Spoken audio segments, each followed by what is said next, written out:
Hello and welcome. I am Jim Turk, the Director of the Center for Free Expression at Ryerson University.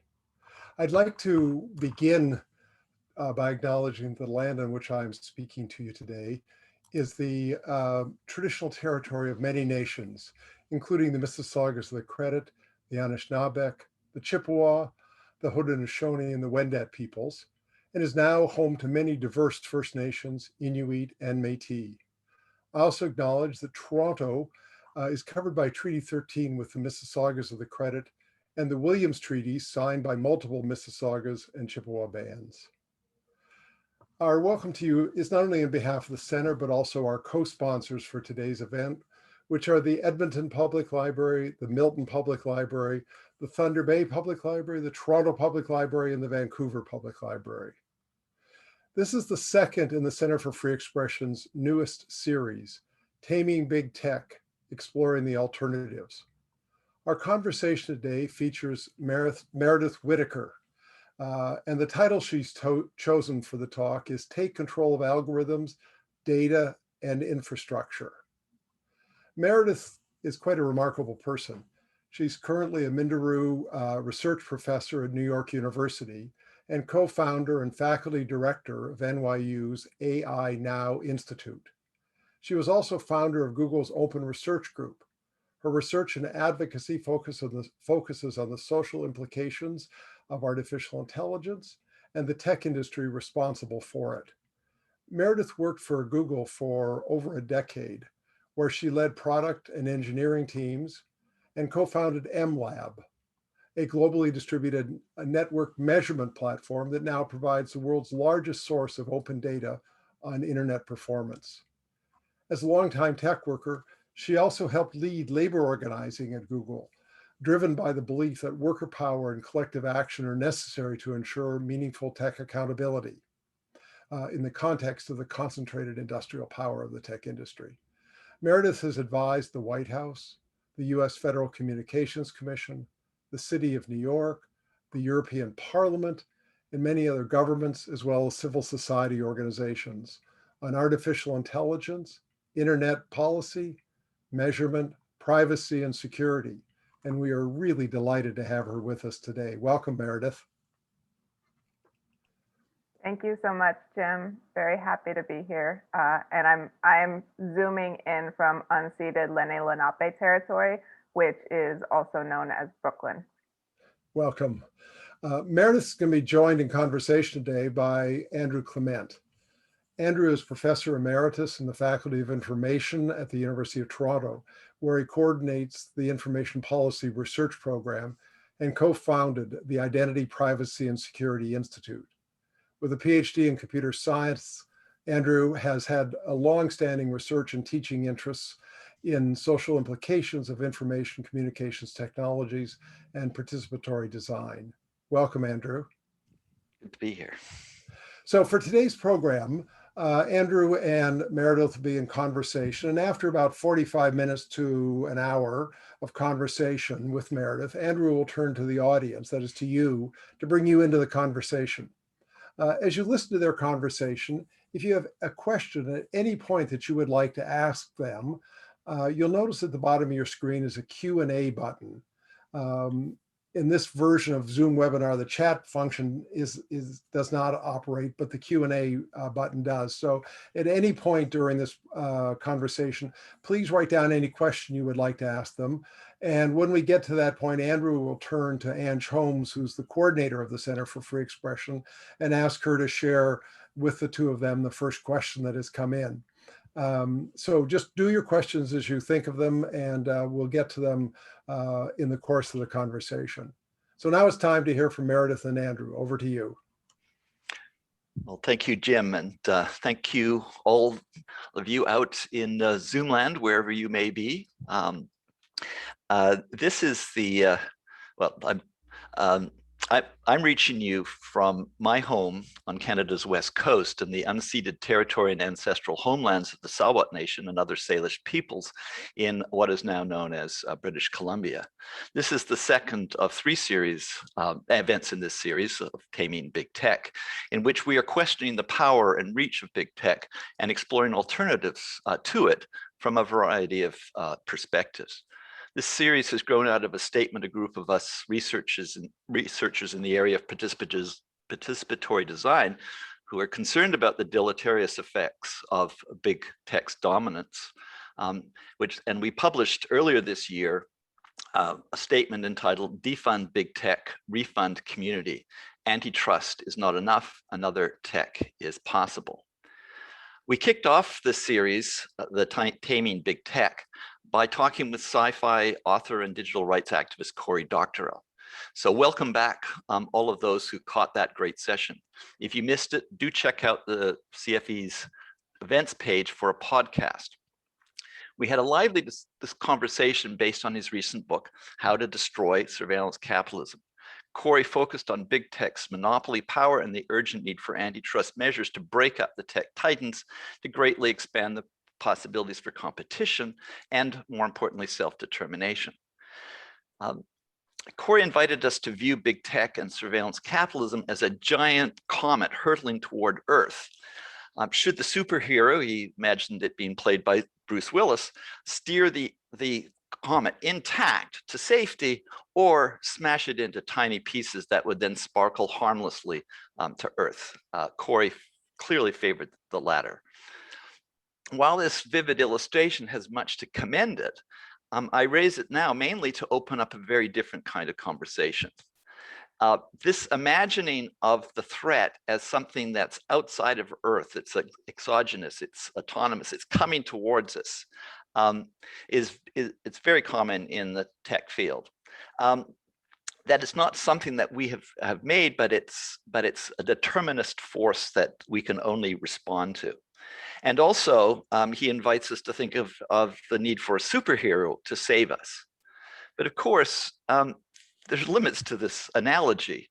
I mean, all of us, through our daily interactions with our devices, as we're doing now, are implicated in constituting surveillance capitalism and contributing to the power and reach of big tech. So we're definitely implicated. And our acceptance of this is vital. On the other hand, there are a few people, relatively few people, who are centrally involved in the enterprise, who work inside it, not just the founder heroes, the venture capitalists, but of course the hundreds of thousands of tech workers who develop the algorithms, manage the databases, operate the networks, and so on. And they're relatively seldom heard from. There are signs that they're not all okay with what is being done in their name and with their labor. But we hear from them so seldom, in part because doing so comes at a cost. There are very few people who have both that deep knowledge of having worked inside these enterprises and are now speaking in clear voices to the public about what they've experienced and what the concerns and potential harms are and what should be done about it. It's hard to think of anybody who is better positioned in that regard than our guest today, Meredith. She has worked extensively in Google and has helped, as mentioned, Google workers to organize, take public stands against various kinds of wrongdoing, but is now outside as a leading critic with the AI Now Institute. So welcome, Meredith. It's great to have you with us. Thank you so much, Andrew. I'm really excited for this conversation, and I appreciate all the folks who tuned in and look forward to engaging with your questions and comments as well. Yeah. So I would like to open our conversation by hearing about your time at Google, just to get things started.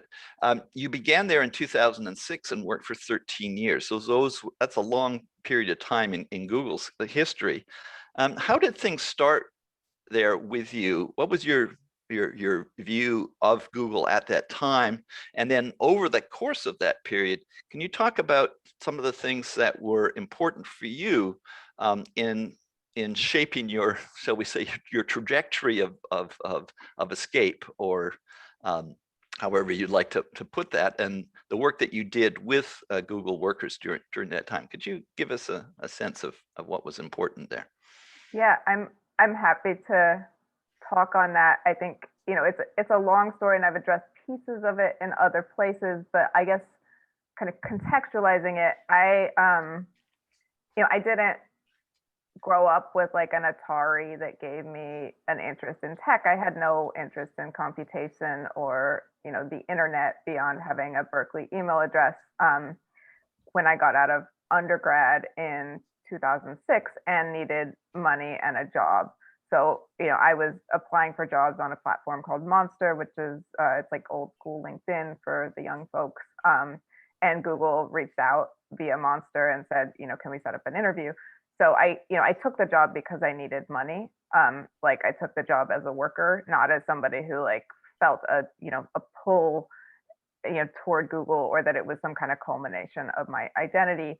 And I started as a contract worker, as, you know, basically a temp, kind of a more precarious worker, doing what amounted to customer support and like technical writing, like writing documentation for products.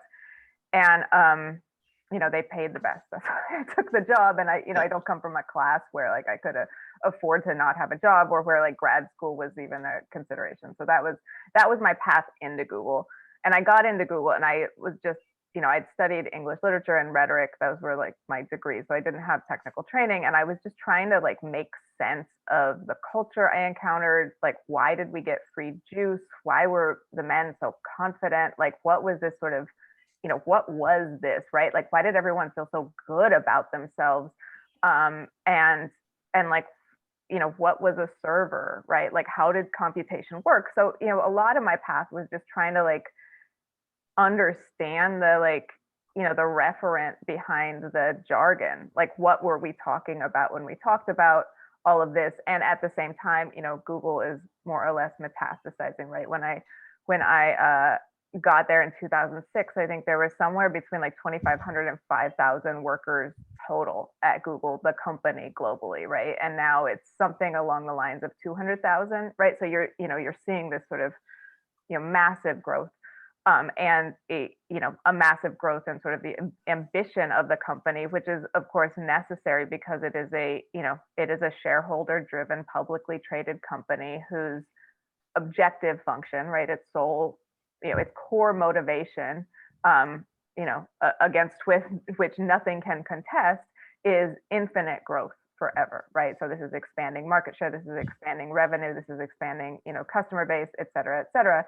So back in the days around 2006, you know, 2010, you know, Google could take bright lines like, we won't, you know, put servers in mainland China, and make kind of, you know, ethically minded statements that may or may not have actually been sort of real to their decisions. But, you know, those horizons were well in the distance, right? They were still able to make these revenue goals. They were still able to report growth and earnings to their board. They were still like a unicorn, the first ethical billionaires, right? There was a lot of drinking of one's own Kool-Aid going on at that time. And, you know, as the company grew and as its ambitions like grew in sort of ratcheted lockstep with the growth of the company, obviously those lines became kind of closer. And I'm not going to go into like my personal history really. Like Jim mentioned that I co-founded something called Measurement Lab, which was a global server platform created to capture data about internet performance. And actually I met Andrew first, sort of talking about Measurement Lab and,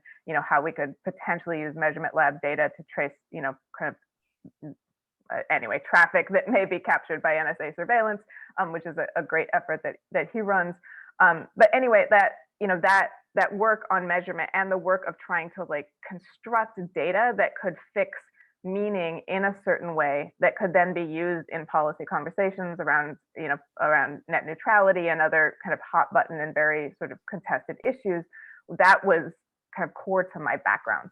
And so I was really sensitive to the fallibility of data and to its sort of like the fact that it's always an insufficient proxy for whatever dynamic reality it is meant to stand in for, right? Like, even if you're talking about the like lowest level, like TCP round trip, right? Like, it's still an insufficient proxy that is dependent on all sorts of things. Like, don't you dare update your Linux kernel, or that stuff is not going to be meaningful at all, or at least not fungible with other data sets created in another version of the kernel, etc. I'm going into a rabbit hole now, but that to explain like my concern and my sensitivity when the kind of AI gold rush dawned, which was, it was like 2010, 2012, but then it was like around like 2013, 2014, 2015, where you started seeing it just like, mushroom into the popular kind of technological narrative, right? Like AI was, not only was it capable of all kinds of feats that were well beyond the general purview of the tech companies, but it was actually like more capable than humans. It was, step back, don't besmirch it with your like fallible, embodied logic. This is, finally we have objectivity, and the only worry is like, is this machine actually going to be so smart that it will want to kill us, right? And I was like, wait, what is AI? So you're taking like janky data and you're feeding it into some model trained with some notional hyperparameters that you've like tuned in a certain way, and then you're saying that that's this, right? Okay, well, that doesn't make sense, and it seems very dangerous, especially because it's now being deployed for like socially significant determinations and all kinds of sensitive domains. And that was kind of the genesis of AI now, and the genesis of like my focus on not AI as necessarily a narrow set of technical mechanisms, because it's constantly shifting, right? But AI as a narrative that has weight, AI as a set of capabilities that, due to the concentrated resources in the hands of tech corporations, are now newly useful for certain commercialized purposes. And the means by which these technologies were, effectively kind of technologies of the elite that were being used on subject populations, that the folks like us, but not always folks like us, right, to make determinations that were shaping our lives, et cetera. And anyway, that was my research. I kept talking about it. I had good arguments. I practiced, I was really studious about it. I was giving talks. I was like well known at the company. And then I learned that the company was building AI for the US drone war, for, it was machine vision capabilities that for targeting and surveillance. And it became clear that this was a war of power, not a war of ideas. And so that was when I was like, okay, we're going to start I'm going to start committing myself to labor organizing, because it's clear that we need a counterbalance. We need power, right? That this is, we're not going to win the debate and like Oxford rings a bell and they stop developing it. It's, we're up against something bigger than that, which I think I'd known intellectually before, but that was for whatever reason, that was like a Rubicon for me. And that was, kind of shaped my theory of change now, and shaped a lot of the direction of my research and how I approach these topics. Yeah, well, that's great. Just on the topic of AI, which I have a deep allergy to at this point, and I'm easily provoked. And most recently, last week, in fact, the BBC Panorama program, which is an investigative journalism program, which was exploring China's increasing use of AI to monitor its citizens, which is a big issue, and I have a lot of interest in surveillance, and I think it's terrible what they're doing. But they quoted Brad Smith, who is the president of Microsoft. And, according to this article, life is depicted in George Orwell's 1984, and I'm quoting here, and this is now Brad Smith, could come to pass in 2024, I like 3 years, if lawmakers don't protect the public against artificial intelligence. So, it's already become this sort of alien force. So he went on to say, if we don't enact the laws that will protect the public in the future, we're going to find the technology racing ahead, and it's going to be very difficult to catch up, Mr. Smith said. So this to me is an astonishing statement laden with a whole range of things. We could talk on it for an hour or so about it. I can see you would want to jump in, but I just want to make the point again, as I was trying to say earlier, that here is the president of the second largest company on earth. It has a market capitalization of, as of last week, of nearly $2 trillion, second only to Apple, who is claiming that this technology is somehow nothing to do with him. It's its own thing, and he's calling on government to save us from it without taking a shred, at least in these statements, responsibility for the company's role in pushing AI and turning it into this thing that now becomes an imperative without really any specificity of what it actually means. It's just posed there as this independent, autonomous threat, and we're we're innocent here. So yeah. I mean, go ahead. Where do I start, Andrew? I don't know. Yeah. I mean, yeah, they like casting AI as like simply continuous in some like positivist arc of scientific progress is, when that Microsoft's hands are clean. This is just the way science moves, and either we let this disembodied force somehow vaguely harm us, but that's never precise. Nothing is ever precise in these statements, except 1984 as like a vague name check to like make us know he's on our side, he understands, right? It's so frustrating. I don't even know which part of this I want to approach, because there's a part of it that Microsoft is the most skilled at this kind of like BS, kind of regulatory platitudes around AI. And what I see going on here is like we have a kind of read the headline and scroll through the timeline, kind of media diet now, thanks in large part to the kind of kneecapping of the media industry by large platforms, et cetera, et cetera. But like Brad Smith on the one side is saying things like we need regulation, we need to prevent 1984, we disavow AI, that's not our AI, we just need to stop it, right? And people give him like a round of applause, like, oh, he seems like a really woke general counsel at this massive megacorp, right? But he's never specifying what regulation he's talking about. He's never talking about which technical capabilities, right? Like what types of things would this regulate? And then on the other hand, you have Microsoft like doing everything they can to say weaken the Washington state privacy bill or the California privacy bill, or what they're really asking is we want regulation that we have influenced such that it ensures that we can proceed with business as usual. And we're hoping that if you won't notice that we're not precise, right? You won't read to the end and realize we actually proposed nothing. We're just sort of hand waving regulation at the same time that big tech has now surpassed big oil and gas and lobbyist spendings, where you have really egregious conflicts of interest like Eric Schmidt, Eric Horvitz, Andy Jassy, these executives at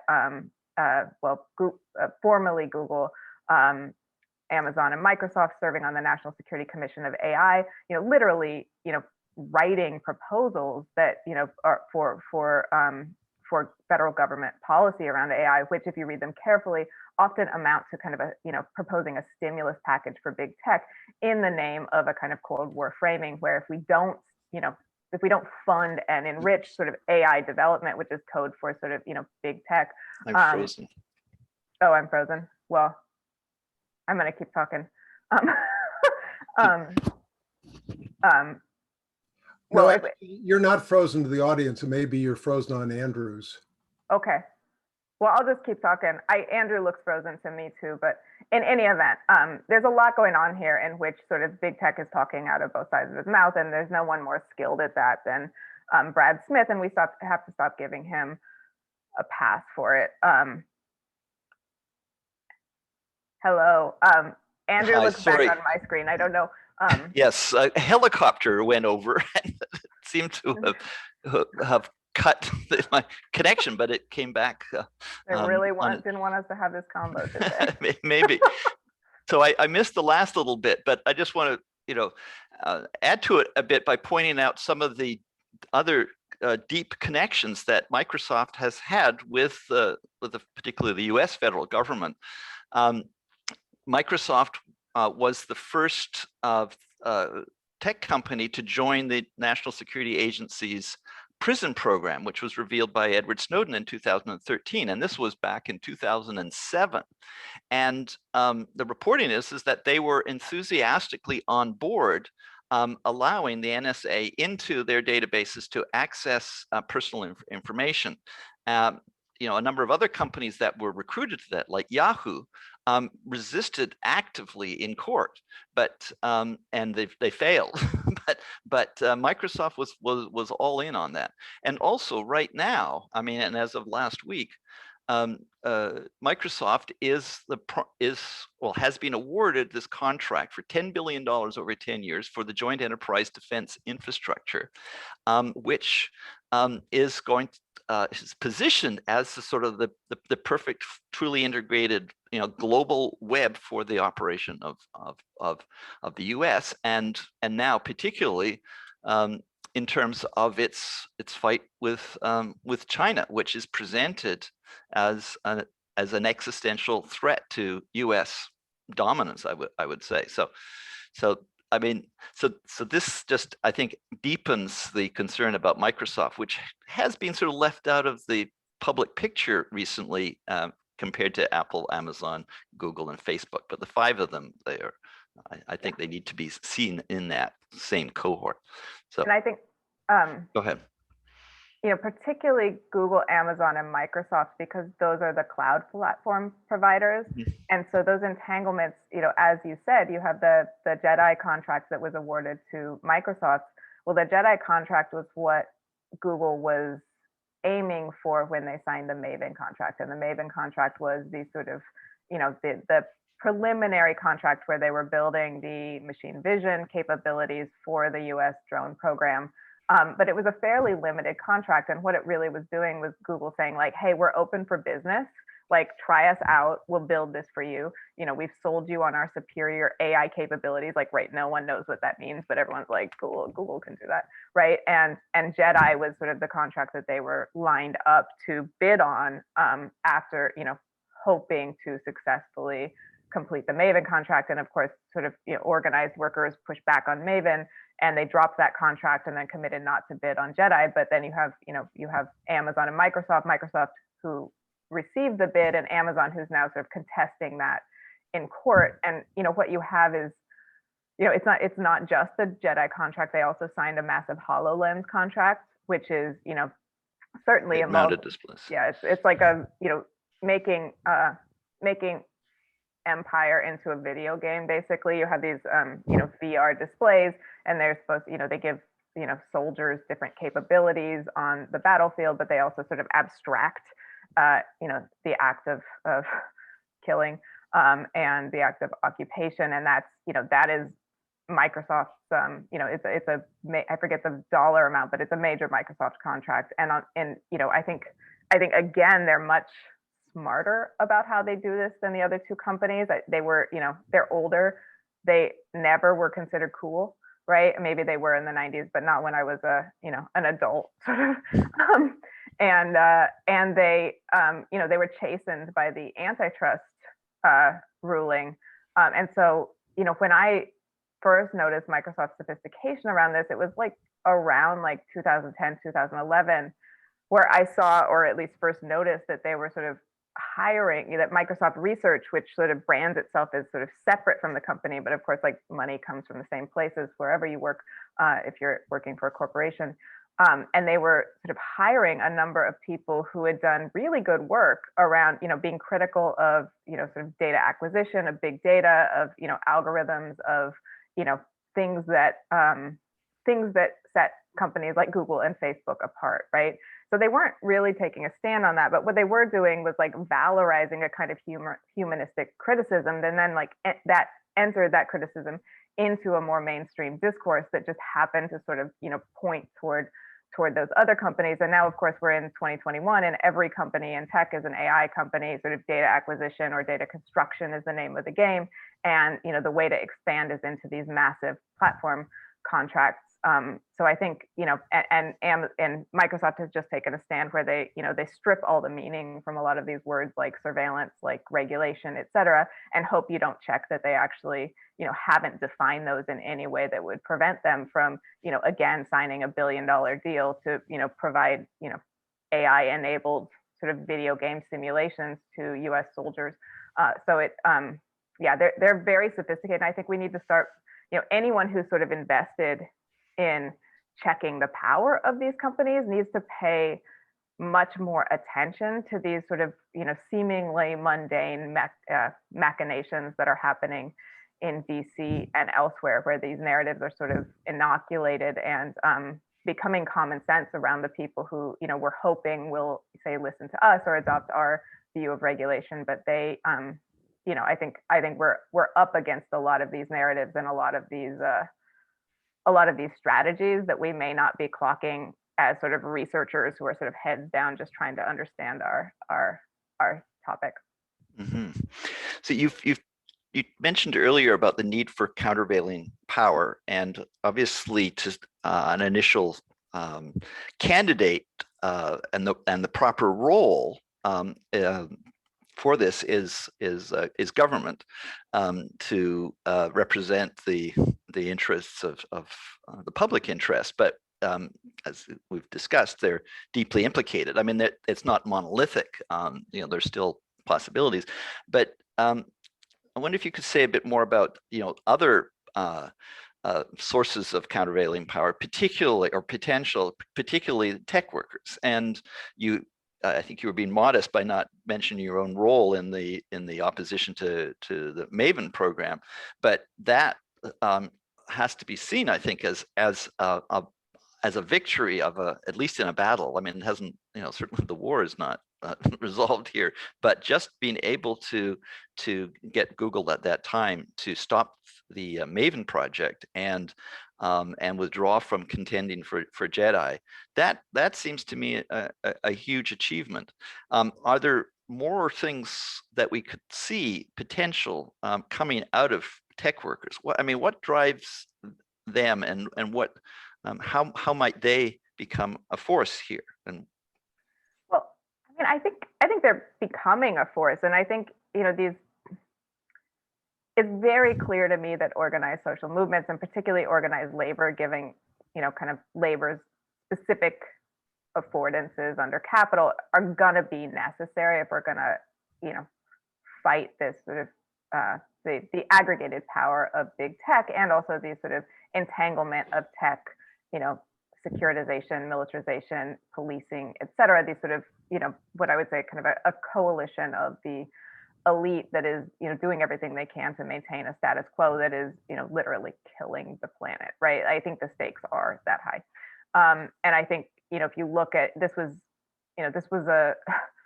I think if you look at this landscape, it's and we begin to look historically, we don't really see again, we don't see this being kind of a battle of ideas where suddenly someone is like, hey, you know what, I think we should all give up power and we should focus on structural change, right? Like there is, a lot of people talk about the New Deal, and the New Deal was deeply flawed and particularly in racialized ways, et cetera.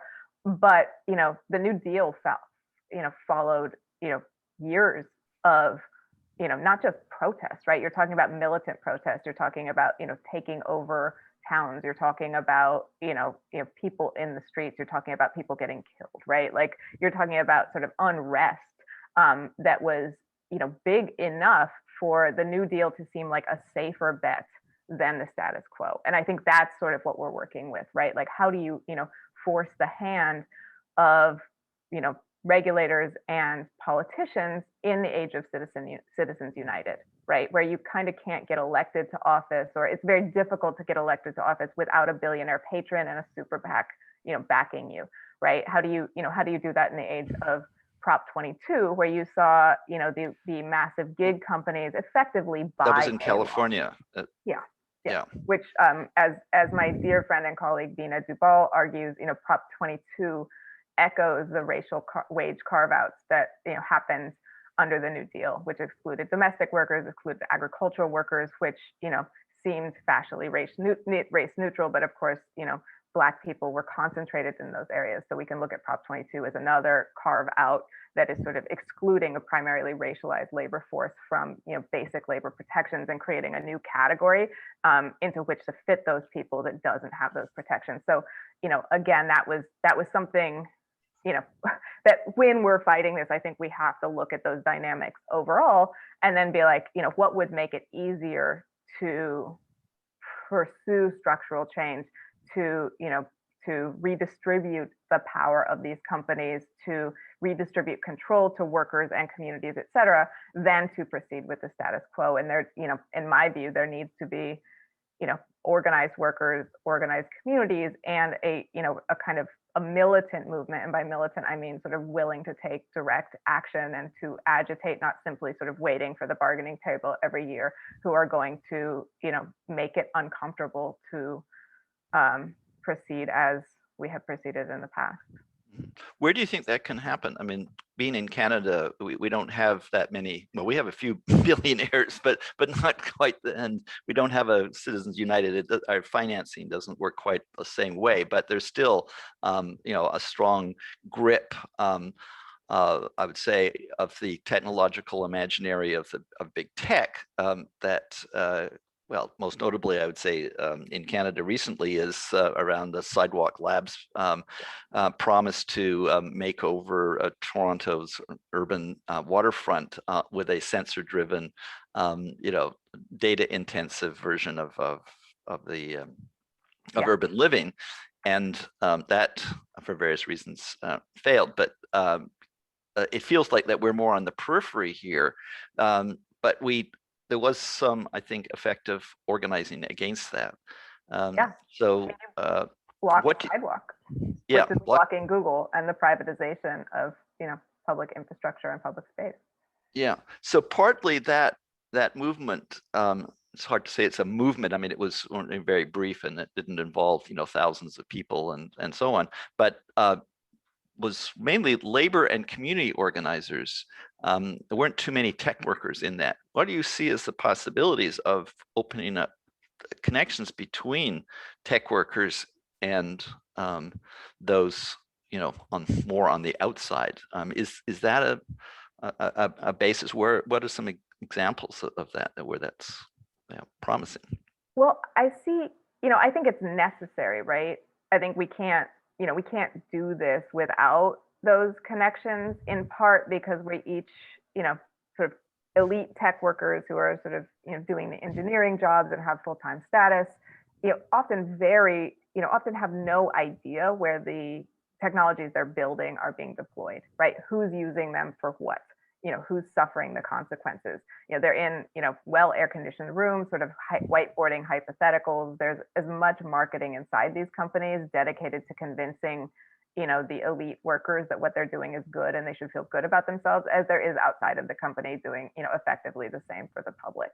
So, we, as tech workers, we or they now, because I'm no longer in a tech company, don't have that insight, right? It's not our lived experience. Oftentimes, these are not folks who have, this is a very homogeneous culture, a lot of very soft hands, a lot of people who've never paid for lunch, a lot of people whose experience has been, very privileged and often very white, because it's, it's also a very racist environment. So I think, there do need to be those connections, because literally that's where the expertise is, right? It's, this is how these technologies are being used. This is the infrastructure. This is the history of the police force that is deploying this. This is the history of the town that is instrumenting everything with sensors, et cetera. This is what it means to be kind of pulled over when your Google credit score, runs low or what have you. And I mentioned the Google credit score because that was in one of the vision documents for Sidewalk Toronto, was like a credit score that sort of accrued through all of your censored interactions, et cetera. So there do need to be those bridges, right? And I think for that, we can look to, social movements in the past that kind of took on broader issues of, say, racial equity or justice, and, employed labor in fighting for those issues. So, thinking of the the Communist Party and the Scottsboro case that Robin D.G. Kelly writes about in Hammer and Hoe, thinking about some of these more capacious union movements where it was, workers were not demanding simply higher wages. They were demanding, they were using their structural power to be able to withhold their labor and be able to sort of coerce capital to say, this is the world we want to live in, and we're going to make that your problem until you change it. So I think we need movements like that. And one place where I do see hope is in the No Tech for ICE movement, which for folks who aren't in the US, ICE is Immigration and Customs Enforcement. It's kind of a federal paramilitary in the US, very, very lawless, and has been equipped with sort of with technological tools that have expanded its reach and the sort of terror the terror of the communities that it targets, right? So it's using Palantir, it's using Amazon, it has tools from companies like Andrew. A number of Israeli defense contractors are contracting with ICE, which equips them with things like, the ability to get your social network graph, to, find you at school, to know, when you're in the hospital, to, there's reports of ICE kind of using Facebook data to track and literally disappear people in the Pacific Northwest. So, there has been a kind of, organizations like Mi Gente and Raíces have worked with tech workers to, kind of trace these tools to their provenance. To, these are the companies who profit from them, and we will not build these. And then sort of share, kind of begin to piece together the accounts of, how are these tools used and who is being harmed and what does it mean to sort of live under these tools? Because again, like folks at Palantir, when we first started talking to them, a lot of them didn't actually realize how these were used and were told as just, just as much marketing as folks outside had been told, which does not absolve them of responsibility. But I think we need to understand those dynamics and begin to sort of, do that work of creating the blueprint. And that constitutively requires sort of, community worker participation. Mm-hmm. That defund ICE groups that were involved in that was part of the inspiration for our own no Tech for ICE was part of the inspiration for our defund big tech, actually. Great. Around this time last year. Now you called this session, or you wanted to sort of use it as a banner, take control of algorithms, data, and infrastructure. And that sounds very techie. I mean, who's actually going to take control of algorithms? What does it mean to actually fulfill that in practice? How would we go about doing that? And recognizing that these systems, algorithms, data, infrastructure are actually the mechanisms, the machinery of control, of social control. And that's why in part it's so important and so contested, because if you have some sort of commanding authority over it, you wield enormous social, political, economic power through these algorithms and infrastructure. So it's a big deal. But what does that actually mean, and who can get their hands on this? Yeah, well, just a caveat, I'm not the kind of state planner brain who's we need Amazon, but for the left, right? I understand that. Yeah. Some people are making that argument, by the way. I know, and I would love to debate them at a bar. But when I say this, I think I don't exactly remember what I was thinking at that very time. But I've been working with my colleague Bentina Begonzas, who is a labor sociologist who's done a lot of work on Amazon and sort of the warehouse work process and the possibilities for organizing in that context. And we've been writing on this and thinking on this with a larger group of our colleagues. And I think that the point there was really around, when we're thinking about, labor contestation around these tools, we need to be fighting for more than kind of an entreaty to management to make kind of piecemeal changes. We need to be fighting for, collective control and collective, I say ownership, but I say ownership not because we want to then be, we're the managers now. So it was 5 guys. Well, now it's 200,000 guys, and we're still demographically homogeneous, and we're still going to make bad decisions on behalf of billions, right? No, we don't want that. But what we do want is an ability to determine based on, I think, visions of justice, visions of, what would it mean to live a dignified life where people had the, survival resources they needed, to use Kimberly Crenshaw's term, to, to, live and not worry about, health insurance, et cetera. Like, what is that vision, right? Keep that as a locus of attention. And then, what do we do with these infrastructures and these capabilities if we're going to honor that vision? Like, does massively centralized, technical infrastructures controlled by a handful of people, is it possible that that would serve, a future within which justice is central? Or, do we need to think about, dismantling some of these, rebuilding some of these, thinking more capaciously than simply like, well, now we have Facebook, so it's never going away, so we're just going to reform it around the edges, right? I think we need much more capacious visions, and I think we need to think in the context of the looming climate crisis, and sort of recognize that there are adversaries out there who would love to, have control over these perfect tools of social control, right? Like, we're looking at, the types of data, the types of surveillance that a Google or a Facebook or an Amazon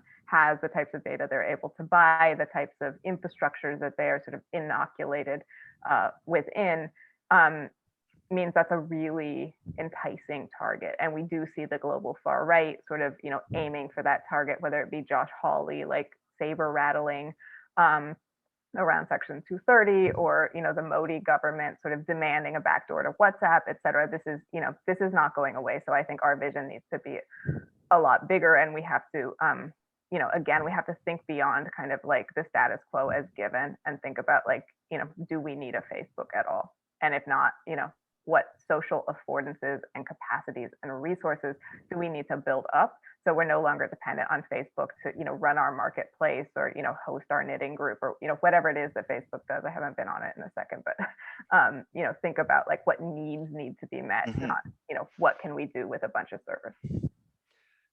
Yeah, well, I mean, one of the problems that I see is that big tech and the language around AI, particularly now, exerts kind of a hegemony of our imagination of what we can think about are the possibilities. And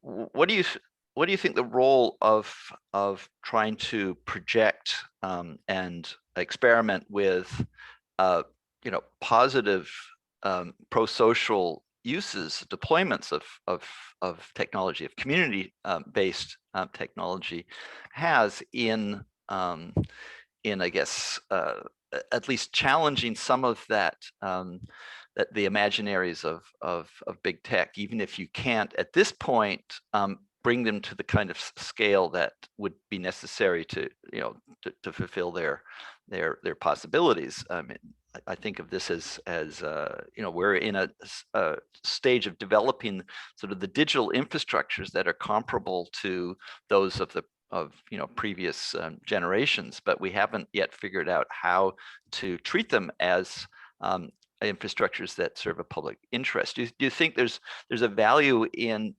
positive demonstrations, or do you think that the priority needs to be much more on reining in, of taming big tech in its own terms, in a way? I am sitting with this because I guess I have a hard time like separating tech from the sort of incentives and political economy within which of course it's situated. So I think in my now decades in this decade plus in this industry, I've seen a number of like really positive demonstrations, like kind of hypotheticals or proof of concepts, right? But like it's very clear no one's going to make any money on that, and that it's not actually going to happen. And I think I would look at like Mara Mills' work on assistive technology and the assistive pretext, where a lot of times you had sort of technology for disabled people was almost a marketing ploy or something that got funding to create a technology that was then sort of abandoned that population when it was clear that it could be used somewhere else, or et cetera, right? When the imperatives of capital demanded. So I think I am interested in questions around like what types of technology, and not just computational technology, right? But like, what tools do we need to live in a way that could preserve organized human life in, in a just and equitable way that ensures people have the resources they need, right? Like, that's the question that animates me. I am not sure how you can separate that question from questions about sort of, much bigger structures, like, can the sort of reign of whatever version of neoliberal capitalism, continue, or like, how do, it can continue, but it will be at the peril of us all, right? Like, but how do you dismantle that? Like, how do we think of these projects as kind of harmonious with each other? And then, I do want to get into some of the, the place where I'm focusing a lot of my attention right now and some of my analysis is like the data construction piece. And I have a piece that should be coming out soon with Jason Sadowski and Salome Villon, sort of discussing this and some other things in nature. But it, looking at data construction as a sort of, again, the sort of construction of proxies that are always insufficient to really mean the thing they are pointing to, right? Whether it be, location data that's like off by 100 yards because it's a bad cell phone ping, or, data about network performance that was taken on like, a weird server, or, whatever it is. There is a power asymmetry that is baked into this sort of, data construction process, wherein, Andrew, you and I decide this is the methodology by which we're going to measure this, or we're going to collect this.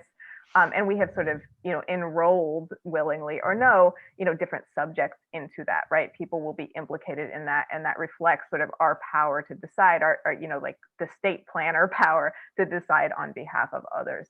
And I think, we need to be very careful with that dynamic. And again, not simply adopt that, but like for the left, because there is, or, for the good, for justice, whatever, because I think it is something that, we have been so acculturated to take data as a given, as sort of, there's just this natural off gas that happens in our daily activities. It's data, they capture it. Did we sign the consent form or no, right? But no, this is a sort of construct that answers questions that are very particular to the actors creating the data and may not reflect our lives or our realities at all. Right. So, I look at things like, Ida B. Wells' Red Record, in which she, painstakingly and of course painfully sort of, told the stories of the racial terror and lynchings in particularly the U.S. South after Reconstruction that was used to harm and discipline the Black population. These weren't things that were appearing in the popular narrative, and she this was a care practice and a practice of creating data about us for us answering our questions, right? I look at things like the Anti-Eviction Mapping Project, which is run by my colleague Erin, or was co-founded by my colleague Erin McElroy, which does the same thing, looking at eviction data, that particularly started in San Francisco, looking at the way in which the influx of tech capital and tech workers, elite tech workers, was affecting communities, and particularly racialized communities in the Bay Area, and began to collect that data. But again, this was a process of self-knowing that had kind of qualitative components. And I think about, okay, are there ways to sort of carry that ethos and that type of respect for the data subjects and into kind of larger scale efforts, and how does that relate to computation, and what is computation good for, given that it's been honed for so many years? I don't know, what are we looking at, like the 1830s? You had like Babbage engines, you had the like Jacquard loom, and like the Hollerith in the 1890s. Right, yeah. So you have, there's a lineage, but like, whose questions was it answering, right? Yeah. I haven't unpacked that, but what I just gave you is like things I'm wrestling with when I wrestle with these questions, and I don't want to jump at an easy answer, and I don't want to take computation as a given. Well, that's very interesting. Are there any other things that you're doing, or your colleagues in AI now are doing that you think would be helpful to thinking about this question of taming big tech and exploring alternatives? Well, I think, I I am really lucky to get to work on that community, and I could shout out all of their work. I think I would look at my colleague, Dr. Theodora Dreyer's work on the history of algorithms, particularly in the context of climate and resource control. So, how algorithms have been sort of constructed as means of controlling water, controlling natural resources, which, these are questions that are only more important as we look at, the climate crisis and the privatization of water and the way that, different technologies are being used to mediate that. I would again look at Dr. Erin McElroy's work on housing justice and technology. They led a project called Landlord Tech Watch that is looking at the way in which kind of the landlord industry and the real estate industry are adopting surveillance technologies and monitoring technologies and other forms of disciplinary technologies that are, of course, harming already, racialized and marginalized people. Nantina Bagonsis does a lot of great work on labor in Amazon and has a new piece in the Boston Review. Yeah, I can go on, but there's a lot of work. There isn't one answer, right? And I think, of course, I read pretty broadly, and my interest recently has really been like, what are the historical foundations on which some of these assumptions have been based, right? Like, what are and how do we begin to understand it beyond the kind of rhetoric of the last 10 years? Yeah, well, this is a good place to start wrapping up. And so those of you who have been joining us, I hope you've got some questions and you will enter them into the chat area. I see there's already a couple there. But just while you're getting your thoughts together out there, Meredith, if there's any other recommendations, I know you brought some visual aids here, so maybe you could just suggest a couple of other things that if you haven't mentioned them already. We'll put all of this into the reading list that's associated with this event. So I'm happy to give recommendations. You asked me for these before, and now I have just way too many. But I would start with Lucy Suchman's Algorithmic Warfare and the Reinvention of Accuracy, which is a close reading of some of what happened around Maven and some of the promises that are made around machine vision technologies and others around Maven of giving kind of total accuracy and total precision, and the way in which this conflates the idea of being able to sort of hit a target in space and time, a geographic target accurately, and know who it's okay to kill accurately. And Lucy, I hope I didn't butcher that too much, but I think there's a lot that that paper has a lot to say on algorithmic and sort of technologically enabled warfare, but it has a lot more to say, kind of more generally around some of the claims to accuracy, some of the claims to sort of augmenting or replacing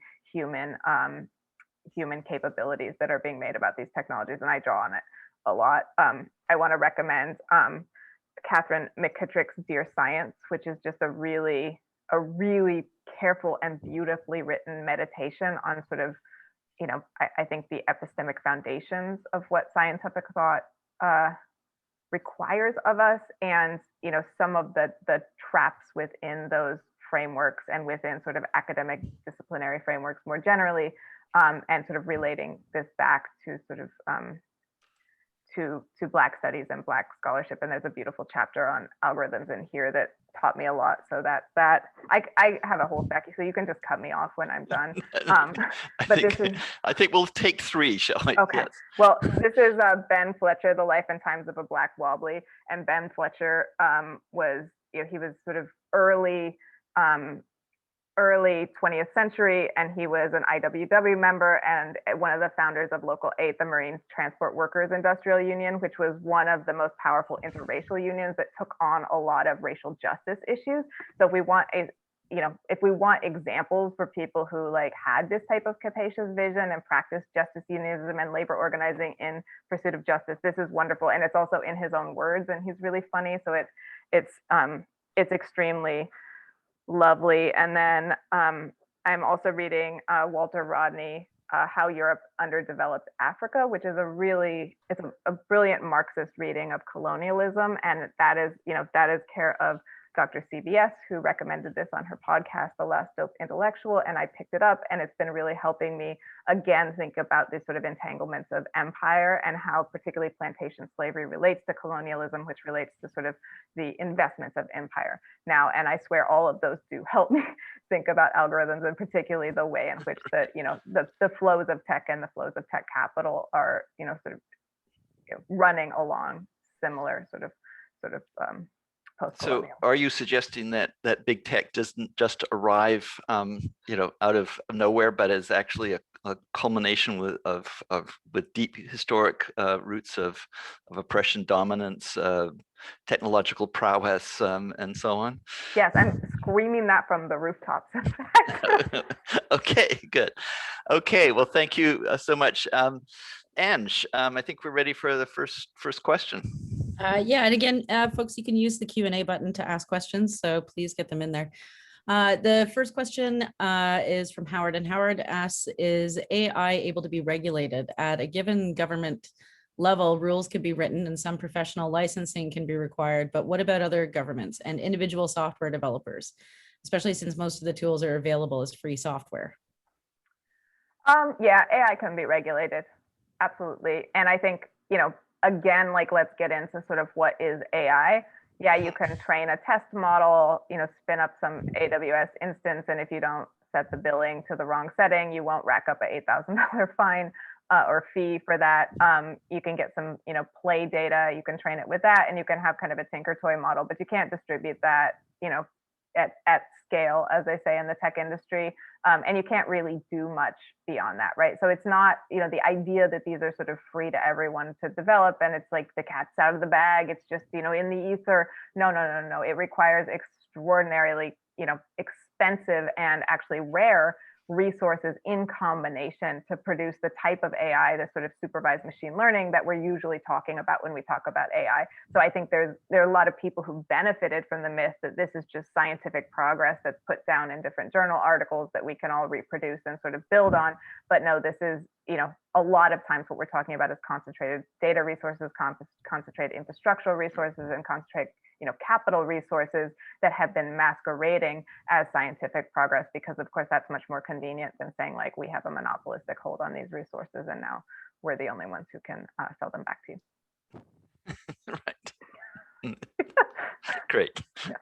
Yes. And yeah, the next question, with technology changing so fast, how are individuals who move outside of the industry able to keep up with the changes to be able to competently criticize it?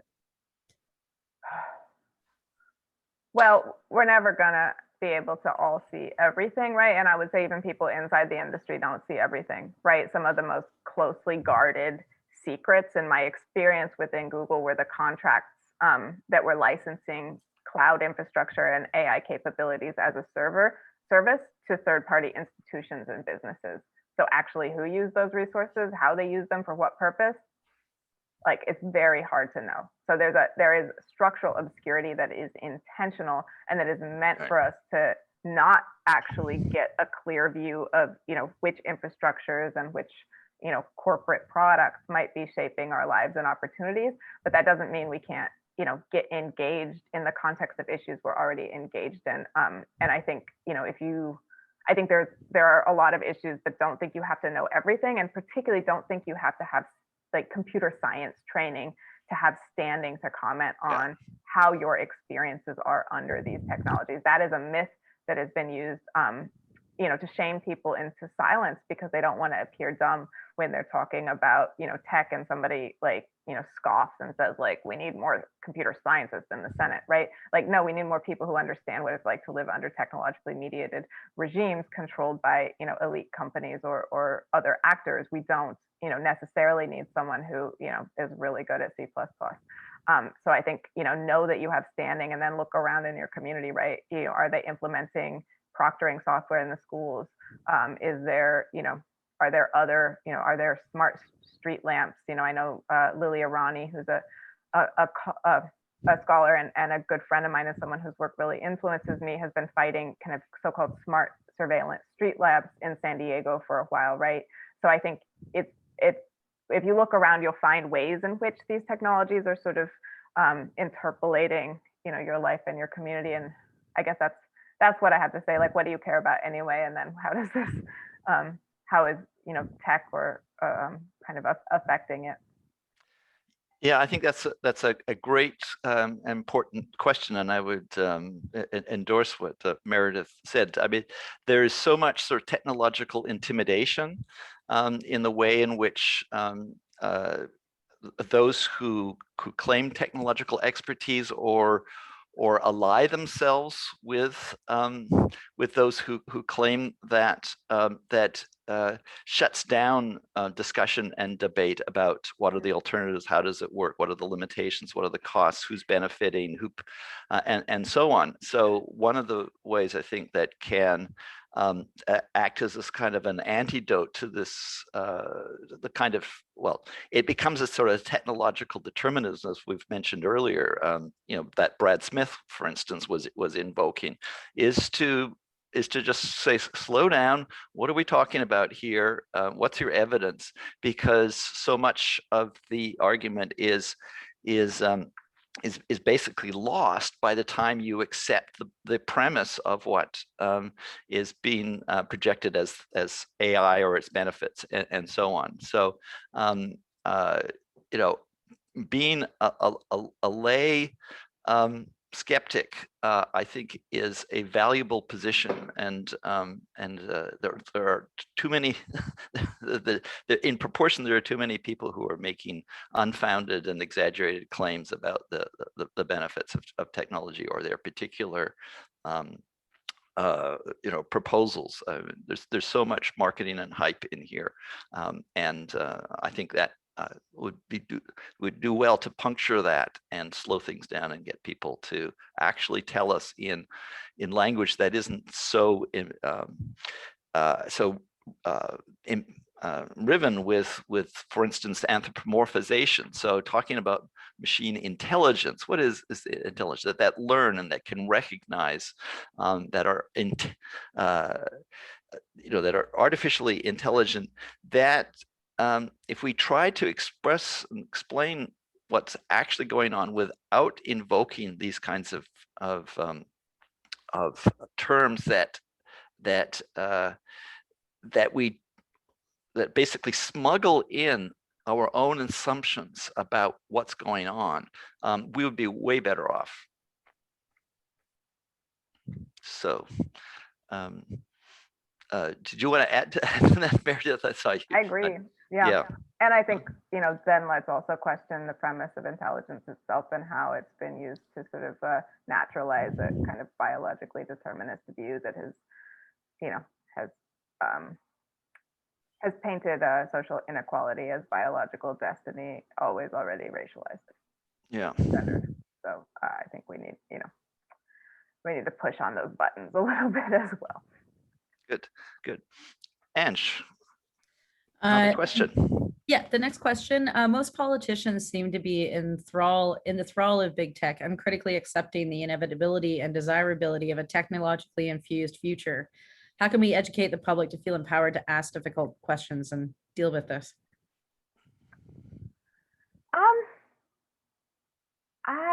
I mean, I think, honestly, I think kind of from my US perspective, which is where I know best, but we saw a real turn when we started seeing the media industry unionize.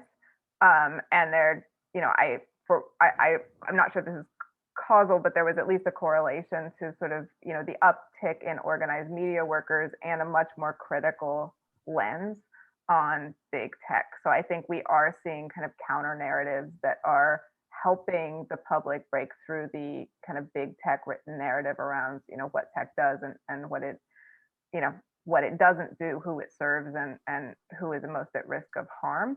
And I do think, tech workers and engaged researchers have done a lot to kind of write that narrative and kind of push back on some of the hype. I also think that right now we, power retrenches, and we see big tech retrenching, particularly with sort of giving, lip service around, ethics and promising to sort of fix bias, and while at the same time doing a lot of work to further inoculate the the Cold War narrative that we have to win against China in the race for AI hegemony. And that is actually the core function, and we need to leave ethics, we need to leave bias, we need to leave issues of social control by the wayside, because by some magical transitive property, the values of the of US democracy are imbued in US big tech, and if these don't win, then communist China wins. And you see folks like Eric Schmidt, you see folks like Eric Horvitz and Brad Smith and Andy Jassy and all of these sort of big tech executives increasingly sort of beating that drum. And of course you have big tech lobbyists who have done a very good job of spreading that narrative fairly quickly. Like I started to see that around like 2016, 2017. It was echoing like trade war language, but it has really ramped up as the kind of counter narrative that is more skeptical of big tech, that is being sort of considered kind of a tech lash, or at least called that, has also ramped up as you see demands to ban facial recognition and sort of antitrust demands, and Europe at least kind of hand waving at the potential for AI regulation. So this is not, we don't win once, right? We just like commit to continue trying and continue sort of watching sort of what the move is. But the move here is definitely to sort of amp up this Cold War language and use that to effectively conflate the interests of big tech with the interests of US national security, and things like the massive Microsoft JEDI contract and Amazon's massive contracts, et cetera, actually help support that. So that's what we're up against. Yeah, an example in Canada of politicians' enchantment with the visions of big tech we've mentioned earlier, with the Sidewalk Toronto project. Some may recall that it was in October of 2017 when it was announced, and the Prime Minister, federal MPs, the Premier of the province of Ontario, the Mayor of Toronto, were joined on stage with a great photo op by Eric Schmidt and the head of Sidewalk Labs, Dan Doctorow. And at that time, I would say that the politicians were following at least considerable public sentiment that suggested, I'd say, that it was politically attractive to be seen as modern and progressive and have new visions, because that's where the visions were coming from. And I think the Cambridge Analytica case in 2018, and I think it was March or April, which showed that Facebook had basically helped in manipulation of this is a short version of a long, complicated story of the Brexit election and U.S. elections. That the bloom was very much off the rose. I think some people mark that as an important turn. I mean, there was a certain amount of techlash before that, but I think that was an important turning point. And I think partly just that politicians are in a difficult place because this is a complicated area, and it's very difficult to sort of stay on top of it. And if they think that the public is generally supportive, then it can be seen as doing something. But it's a fragile situation for them, and so I think the kind of serious questioning that came up in the case of the Sidewalk Toronto project contributed significantly to the politicians backing away and at least remaining quiet in a ways that they certainly weren't at the beginning, contributed to the fact that Sidewalk, Google, Alphabet withdrew from that project, because they saw that there wasn't going to be the public support, that it would be years of battling with organized community groups and the public narratives and so on. So I think there's hope if we don't accept on face value the claims that are being made. So yeah. Ange, I have another question. Yeah, the next one is from Ralph, and Ralph says, as an anthropologist, I have observed that big parts of the Western population frequently project human qualities on inanimate objects like machines, or in particular AI. that simulate human communication. Would you say if this effect is consciously intended by the creators of the AI algorithms to take advantage of the users?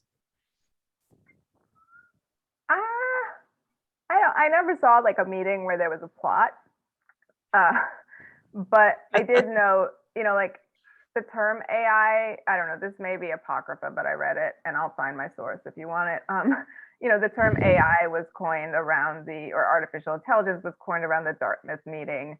And it was, in part, they didn't want to use the term cybernetics because they wanted to exclude Norbert Wiener, right? So there's like a lot of, there's a long history to this term. I think what's notable to me in the recent AI gold rush, where AI just emerged onto the scene as sort of like the next everything in tech, is that before that we were calling it machine learning, right? And it wasn't very fancy. It was kind of a backwater in computer science. It never deserved really its own lab. It was, it was not profitable, right? This was not a sort of, commercializable set of capabilities.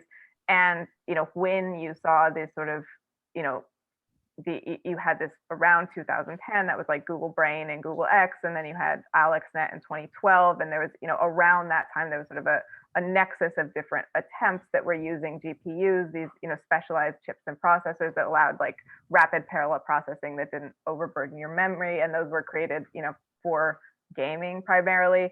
And these sort of massive data reserves, these data stores that allowed you to sort of, better train these algorithms, where the algorithms themselves were oftentimes really old, right? The techniques we're using were established in like, the 80s and the 90s, right? It was the data and these resources that allowed them to, move from a kind of tinker toy proof of concept to something that at least these companies saw as commercially viable. And that was when artificial intelligence like became suddenly the term that we applied to all of these. So I think there are people who understand that that's doing particular work of kind of making kind of narrative promises around the capability. They are, they are intelligent, they are sort of capable of thinking. There's certainly a whole like transhumanist line of thought that like goes off the deep end with this and sort of, almost treats these as kind of like, this sort of future godlike capabilities that we just need to sort of, do everything to produce and then to sort of contain for our own benefit.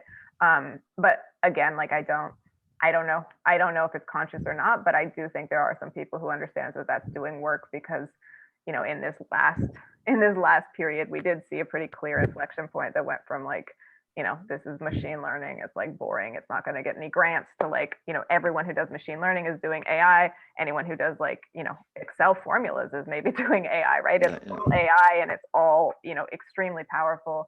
And, it's all these guys who are doing this are rock stars now.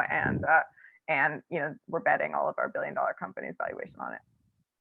Yeah, well, I mean, the question is interesting. I mean, in terms of language, we take for granted that the term learning, machine learning, or recognition, and AlexNet, which was developed, I believe, at the University of Toronto in the computer science department, where I'm also from, was a database of images. And the claim is often made that an AI can recognize dogs versus cats, but they don't know anything about dogs and cats. They're just making parametric comparisons between images that have been, or data sets that have been trained on an enormous number of images that have been pre-classified, and all they're doing is a classification into one of two categories, which then we label as a cat or a dog and recognizing. So machines are not even recognizing, and I think there is we give more power to it by using a term such as recognize, which we think is important. Ange, another question. Yeah, the next question is, what is the best and perhaps most entry level or basic way for the average person, especially teachers and educational workers, to become involved in safeguarding themselves and their work and their clients, as well as sharing information about their own experiences with AI in order to inform each other? Well, I don't have like a one weird trick for this, but I think do you have a union? Is that a place where you could start? I think, are there are there technologies that are being integrated into your workplace? Say, there's a lot of ed tech, a lot of classroom tech. There's sort of companies that are selling facial recognition to monitor, students' attentiveness. And I use air quotes for anyone who's not watching, because that's pseudoscience based on absolutely no clear scientific consensus. There is, proctoring software. There's a lot of student surveillance. There's a lot of this being sort of pushed into these environments, particularly in education. But are you seeing that happen? And is it possible to research the procurement, research the company, research the claims, see if you can contact, is there a local tech workers coalition chapter where you could get in touch with tech workers if you have questions about some of the technical jargon that might be used?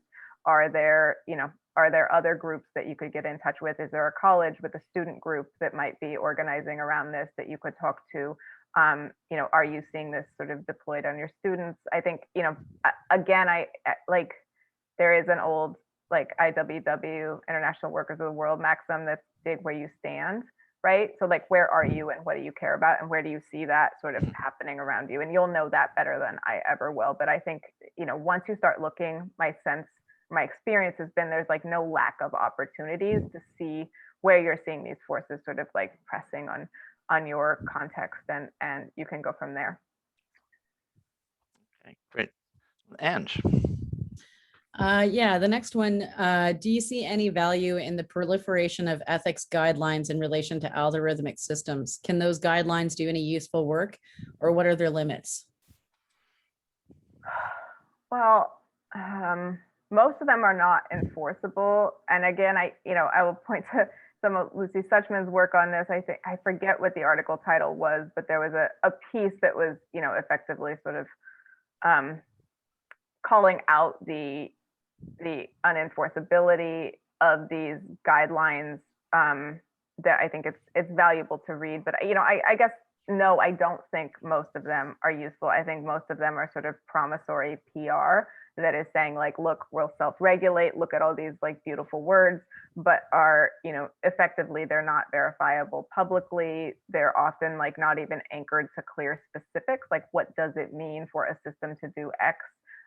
And, it's not clear which systems have been sort of tested based on what guidelines. I mean, the US Department of Defense has AI ethics guidelines, which I think, those of us who are anti-imperialists might blink our eyes a few times at that. So no, I don't, I think actually they can do a lot of harm, because what they do is, potentially pacify people into thinking well, it looks like this company has their ethics covered, so we're gonna pay attention to something else, or we're gonna, trust them with that. I'm not sure too much of that is happening, but that was kind of the hope. And I know, these companies, every time they walk on stage and they're presented with a hard question, they're look at our ethic guidelines, right? And that's what constitutes the whole of the answer, right? So I think these are, this is a misdirection tactic that is ultimately an attempt to retain power to control how these are used, when and on whom, by the companies who are profiting from their use. So yeah, I don't think so. Yeah, no, I agree with that. There's been let's say a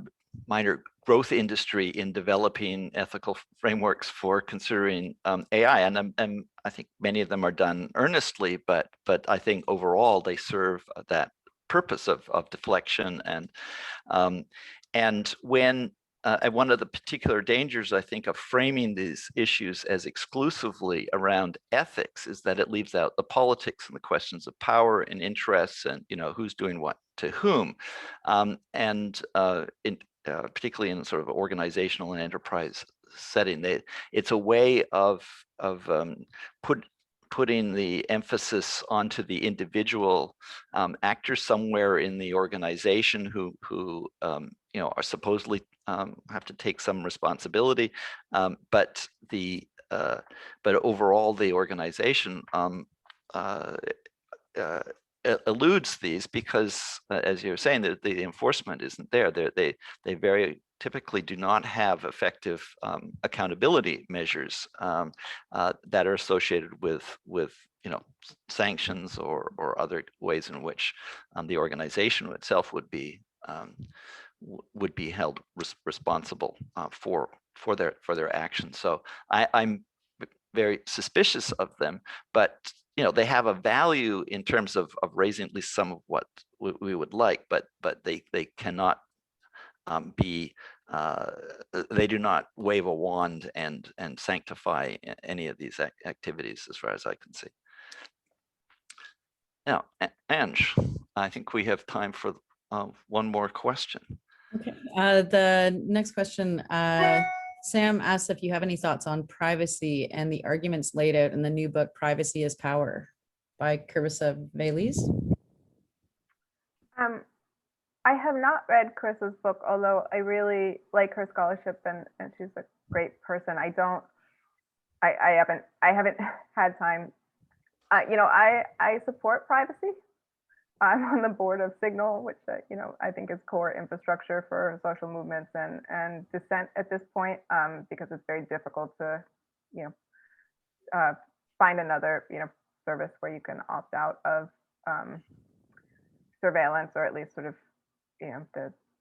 anyway using some of these big platforms. But I also think privacy is kind of too vague a framework for a lot of the harms we're talking about. So I think focusing on individual privacy sort of leaves a lot out of the equation and reproduces sort of the Western liberal notions of the individual that don't account for collective harms and don't account for the fact that the value of a lot of this data is in the collective insights, right or wrong, that it can make about each of us. So if I protect my privacy, the absence of data is still data, and you can still make extremely personal determinations about me based on data that on its face may seem mundane, right? Like predicting my sexual orientation from data about, say, the school I went to or what have you, right? There's a number of technologies that are built with that promise, whether it's possible or not, that those technologies can still have power over people's lives. So I think we need to expand beyond the frame of privacy and sort of look at issues of power, look at issues of social control, and again look at who is using these technologies to achieve what on whom, and recognize that privacy is part of that, but there's sort of a bigger set of issues to contend with as well. Yeah. And in Canada right now, you may know that there's a bill before Parliament called C11, the Implementing the Digital Charter Act, which is presented as an update of our existing private sector legislation, but it suffers, in my view, from many of the shortcomings that we've been discussing, in that it does not address the surveillance model and the power and monopoly of big tech related to access to personal information and how it gathers it from a wide range of sources. So it's, at this point, it's a very limited and necessary, but far from sufficient means for regulating big tech and its data excesses. So we've come to the end, and I want to let you know that this podcast will be available on the CFE's website tomorrow, I understand. And we'll find links to many of the things that Meredith, she's given us an abundance of references. We'll try to get as many of them there as possible.